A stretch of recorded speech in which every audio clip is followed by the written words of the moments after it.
BJP has not only come out victorious in Arunachal Pradesh but has set a record in terms of electoral politics in the state.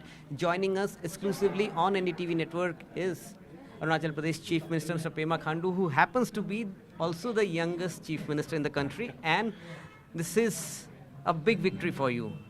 What are the reasons do you think that this time the victory has been even bigger than 2019 when BJP of its own formed the government? इस बार का जो victory हुआ है ये public ने एक अच्छा mandate के साथ में एक नया रिकॉर्ड दिया है भारतीय जनता पार्टी को. 2019 इलेक्शन में we won by 41 seats out of 60 and this time in 2024 we have been able to add 5 more seats. As of now we are 46 in BJP. तो ये एक अच्छा इंडिकेशन है. और जिस प्रकार से पीएम नरेंद्र मोदी जी के कार्यकाल में जो काम हुआ है लास्ट ऑलमोस्ट 10 ईयर्स में, जो अरुणाचल प्रदेश में काम हुआ है, this is the reflection of the work done by the honourable prime minister Shri Narendra Modi ji. आपकी बात करें तो आपने अरुणाचल प्रदेश की पॉलिटिक्स के अंदर से और बाहर से दोनों तरफ देखा है. आपके पिताजी प्रधानमंत्री थे, मुख्यमंत्री थे, और आप खुद पॉलिटिक्स में आए. कांग्रेस में थे आप पहले, अब बीजेपी में हैं. कांग्रेस एक समय बहुत स्ट्रांग था यहाँ पे और पूरे नॉर्थ ईस्ट में. क्या हुआ कि इस बार अरुणाचल में सिर्फ एक सीट में सिमट के रह गई? आपका ऑब्जर्वेशन क्या है? आप कांग्रेस में थे, बीजेपी में भी आप बहुत दिनों से आप मुख्यमंत्री हैं.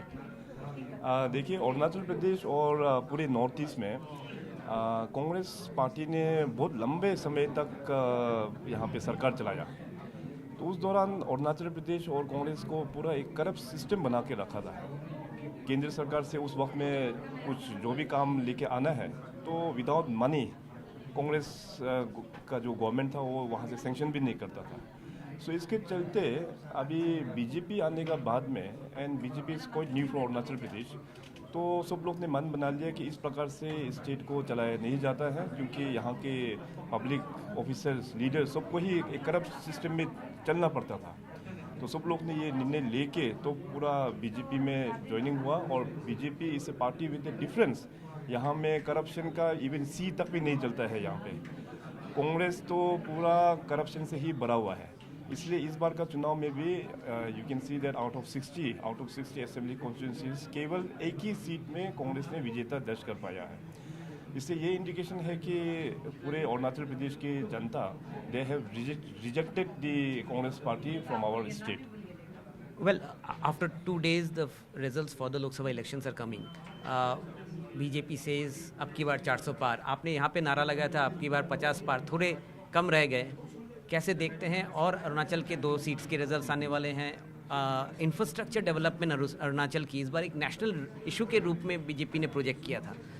किस तरह से देखते हैं इस जीत को? क्या ये जीत ट्रेलर है आगे जो होने वाला है? हाँ, डेफिनेटली. देखिए, नॉर्थ ईस्ट को अगर हम लोग देखा जाए तो नॉर्थ ईस्ट का अगर लोकेशन डायरेक्शंस को बहुत ही एक वास्तु के हिसाब से बहुत शुभ माना जाता है. नॉर्थ ईस्ट का भी, north east is Arunachal Pradesh.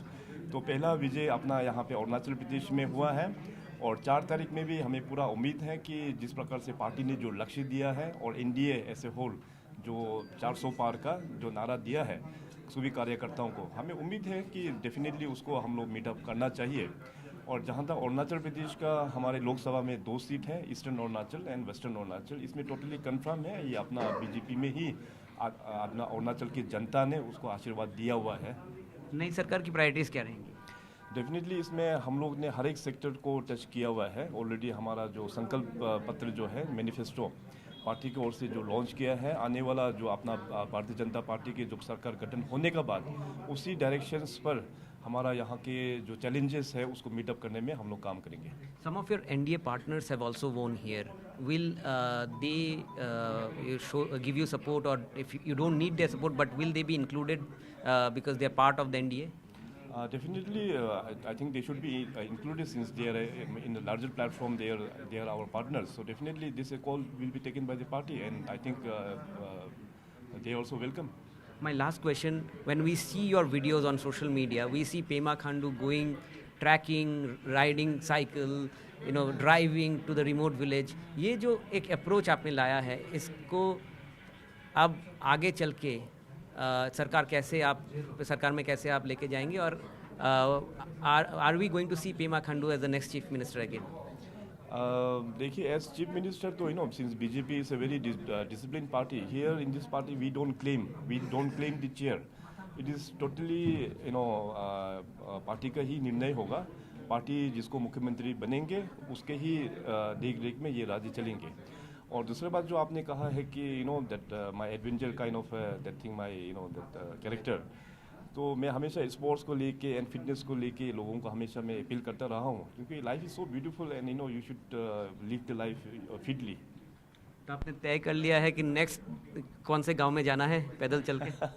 बिल्कुल, मैं तो हमेशा टूर पे ही रहता हूँ. सो काम के साथ साथ मैं एडवेंचर भी एंजॉय कर लेता हूँ. डेफिनेटली आने वाला दिनों में भी हमेशा हम टूर करते रहेंगे. बहुत बहुत धन्यवाद. तो ये थे मुख्यमंत्री पेमा खांडू, इस जीत के कारीगर, और उन्होंने इस पार्टी को लीड किया है, अपने पार्टी को इस बार चुनाव में, और बीजेपी को बहुत बड़ी सफलता मिली है. ईटानगर से कैमरा पर्सन संजय चक्रवर्ती के साथ रत्नदीप चौधरी, एनडीटीवी.